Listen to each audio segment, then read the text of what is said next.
Well, hello everybody. Dr. Carmen Bryant, Car Chronicles. How you guys doing? Ready?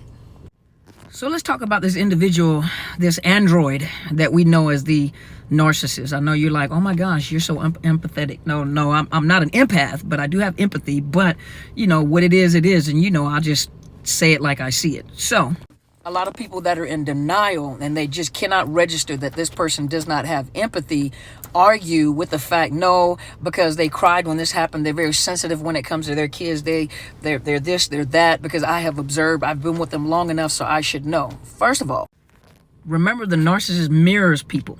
And so in every situation, they have to gauge someone to see what the appropriate response or reaction is to the situation.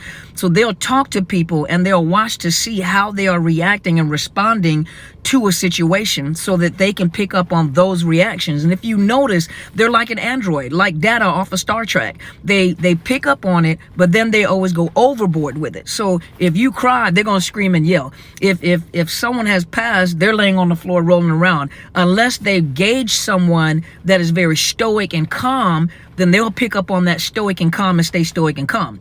If they pick up on a person that's just having a fit, they got to overdo those emotions because of the fact that they're gauging to see what emotions am I supposed to have for that specific event. And they're awkward. And you notice that they're awkward. But a lot of times you look over it, so it's not until hindsight is 2020 that you realize, wait a minute, they don't have their own reactions. They're gauging someone else. See, a narcissist lacks emotional empathy, but they do have cognitive empathy. And Leslie University defined cognitive empathy as having empathetic accuracy, having more and complete and accurate knowledge of the contents of another person's mind, including how a person feels. So they have cognitive empathy because remember, the things that they do it to see what your reaction or your response is to what they do and how they do what they do. That's why they become a master of manipulation, and they know how to get what they want, or they know how to play into a person's emotions. When they want something, they know how to trigger those emotions. They know what to do.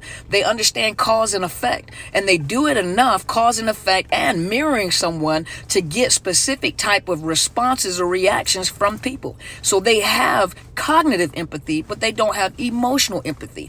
The emotional empathy comes from, and it's not even emotional empathy, is mirroring somebody else's emotions, and then they gauge people to see which emotions or reactions or responses am I supposed to have concerning that situation.